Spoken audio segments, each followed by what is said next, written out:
21. Ezequiel 42. Versión Reina Valera revisado.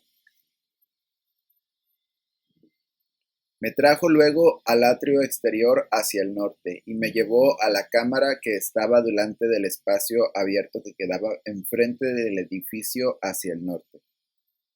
Por delante de la puerta del norte su longitud era de 100 codos, y el ancho de 50 codos. Frente a los 20 codos que había en el atrio interior, y enfrente del enlosado que había en el atrio exterior, estaban las galerías, las unas enfrente de las otras en 3 pisos. Y delante de las cámaras había un corredor de 10 codos de ancho hacia adentro, con una vía de entrada en un codo, y sus puertas daban al norte. Y las cámaras más altas eran más estrechas, porque las galerías quitaban de ellas más espacio que de las bajas y de las de en medio del edificio, porque estaban en 3 pisos, y no tenían columnas como las columnas de los atrios, por tanto eran más estrechas que las de abajo y las de en medio, comparando desde el suelo. Y el muro que estaba fuera enfrente de las cámaras hacia el atrio exterior delante de las cámaras tenía 50 codos de largo, porque la longitud de las cámaras del atrio de afuera era de 50 codos, y delante de la fachada del templo había 100 codos. Y debajo de las cámaras estaba la entrada al lado oriental, si uno entraba en él desde el atrio exterior, a lo ancho del muro del atrio, hacia el oriente, enfrente del espacio abierto y delante del edificio. Había cámaras, con un corredor delante de ellas, semejante al de las cámaras que estaban hacia el norte. Tanto su longitud como su ancho eran los mismos, así como todas sus salidas y toda su disposición, como sus puertas. Así también eran las puertas de las cámaras que estaban hacia el sur. Había una puerta al comienzo del corredor que había enfrente del muro al lado oriental, para quien entraba en las cámaras. Y me dijo: las cámaras del norte y las del sur que están delante del espacio abierto son cámaras santas, en las cuales los sacerdotes que se acercan a Jehová comerán las santas ofrendas. Allí pondrán las ofrendas santas, la ofrenda y la expiación y el sacrificio por el pecado, porque el lugar es santo. Cuando los sacerdotes entren, no saldrán del lugar santo al atrio exterior, sino que allí dejarán sus vestiduras con que ministran, porque son santas, la ofrenda y la expiación, y así se acercarán a lo que pertenece al pueblo. Y luego que acabó las medidas de la casa de adentro, me sacó por el camino de la puerta que miraba hacia el oriente, y lo midió todo alrededor. Midió el lado oriental con la caña de medir, 500 cañas de la caña de medir alrededor. Midió al lado del norte 500 cañas de la caña de medir alrededor. Midió al lado del sur 500 cañas de la caña de medir. Rodeó al lado del occidente y midió 500 cañas de la caña de medir. Lo midió a los 4 lados. Tenía un muro alrededor, todo alrededor, de 500 cañas de longitud y 500 cañas de ancho, para hacer separación entre el santuario y el lugar profano. Ezequiel 43, versión Reina Valera 1995. La gloria de Jehová llena el templo. Me llevó luego a la puerta, la que mira hacia el oriente, y vi que la gloria del Dios de Israel venía del oriente. Su sonido era como el sonido de muchas aguas, y la tierra resplandecía a causa de su gloria. El aspecto de lo que vi era como una visión, como aquella visión que vi cuando vine para destruir la ciudad. Y las visiones eran como la visión que vi junto al río Quebar, y me postré sobre mi rostro. La gloria de Jehová entró en la casa por la vía de la puerta que daba al oriente. Entonces el Espíritu me levantó y me llevó al atrio interior, y vi que la gloria de Jehová llenó la casa. Leyes del templo. Entonces oí a alguien que me hablaba desde la casa, y un hombre estaba junto a mí. La voz me dijo: Hijo de hombre, este es el lugar de mi trono, el lugar donde posaré las plantas de mis pies, en el cual habitaré para siempre entre los hijos de Israel. Nunca más profanarán mi santo nombre en la casa de Israel, ni ellos ni sus reyes con sus fornicaciones, ni con los cadáveres de sus reyes en sus lugares altos. Porque poniendo ellos su umbral junto a mi umbral, y su contrafuerte junto a mi contrafuerte, mediando solo una pared entre yo y ellos, han contaminado mi santo nombre con sus abominaciones que hicieron. Por tanto, los consumí en mi furor. Ahora arrojarán lejos de mí sus fornicaciones y los cadáveres de sus reyes, y habitaré en medio de ellos para siempre. Tú, hijo de hombre, muestra a la casa de Israel esta casa, que se avergüencen de sus pecados y que midan el diseño de ella. Y si se avergüenzan de todo lo que han hecho, hazles entender el diseño de la casa, su disposición, sus salidas y sus entradas, todas sus formas, todas sus descripciones, todas sus configuraciones y todas sus leyes. Descríbelo delante de sus ojos para que guarden todos sus detalles y todas sus reglas y las pongan por obra. Esta es la ley de la casa. Sobre la cumbre del monte, el recinto entero, en todo su contorno, será santísimo. Esta es la ley de la casa. Estas son las medidas del altar por codos de a codo y palmo menor.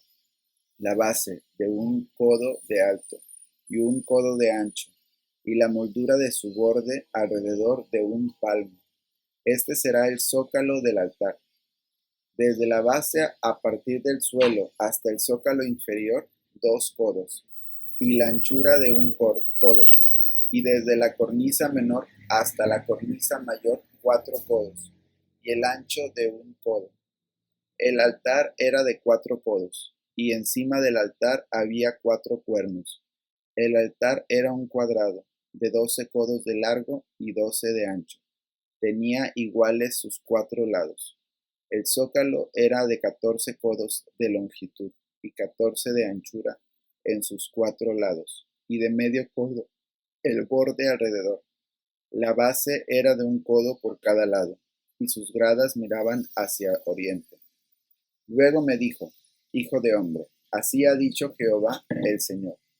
Estas son las ordenanzas del altar, el día en que sea hecho, para ofrecer holocausto sobre él y para derramar sangre sobre él. A los sacerdotes levitas que son del linaje de Sadoc y que se acerquen a mí, dice Jehová el Señor, para ministrar ante mí, darás un becerro de la vacada para expiación. Tomarás de su sangre y la pondrás en los 4 cuernos del altar, en las 4 esquinas del zócalo y en el borde alrededor. Así lo purificarás y harás expiación por él. Tomarás luego el becerro de la expiación y lo quemarás conforme a la ley de la casa, fuera del santuario.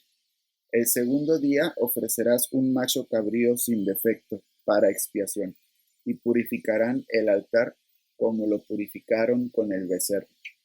Cuando acabes de expiar, ofrecerás un becerro de la vacada, sin defecto, y un carnero sin tacha de la manada. Los ofrecerás delante de Jehová. Los sacerdotes echarán sal sobre ellos, y los ofrecerán en holocausto a Jehová. Durante 7 días sacrificarán un macho cabrío cada día.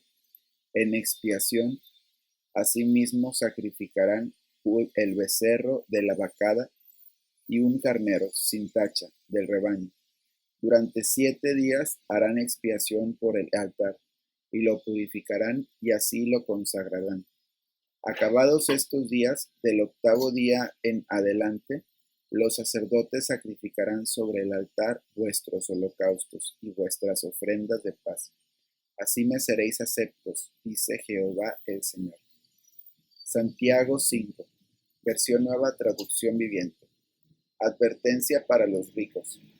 Presten atención, ustedes los ricos.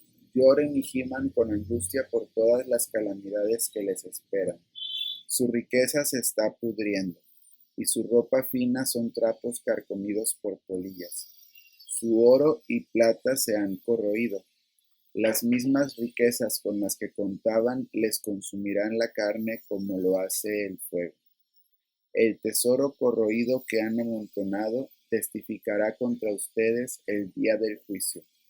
Así que, escuchen, oigan las protestas de los obreros del campo a quienes estafaron con el salario, los reclamos de quienes los cosechan. Sus campos han llegado a los oídos del Señor de los ejércitos celestiales. Sus años sobre la tierra los han pasado con lujos, satisfaciendo todos y cada uno de sus deseos. Se han dejado engordar para el día de la matanza. Han condenado y matado a personas inocentes que no ponían resistencia. Paciencia y perseverancia. Amados hermanos, tengan paciencia mientras esperan el regreso del Señor. Piensen en los agricultores, que con paciencia esperan las lluvias en el otoño y la primavera. Con ansias esperan a que maduren los preciosos cultivos. Ustedes también deben ser pacientes.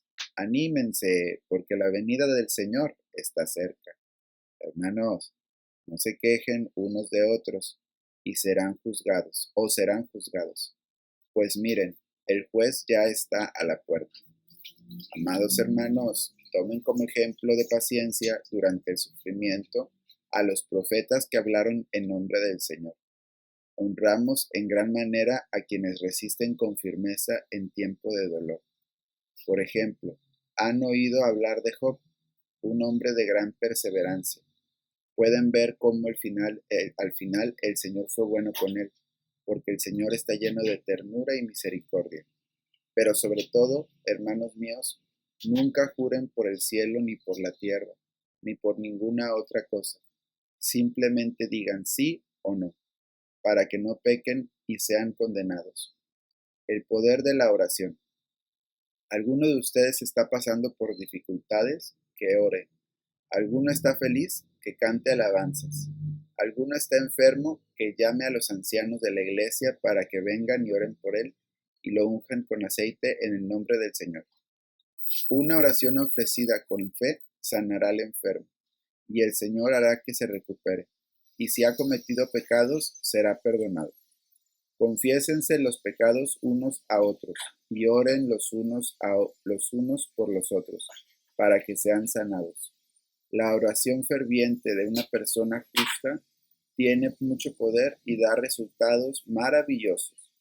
Elías era tan humano como cualquiera de nosotros. Sin embargo, cuando oró con fervor para que no cayera lluvia, no llovió durante 3 años y medio.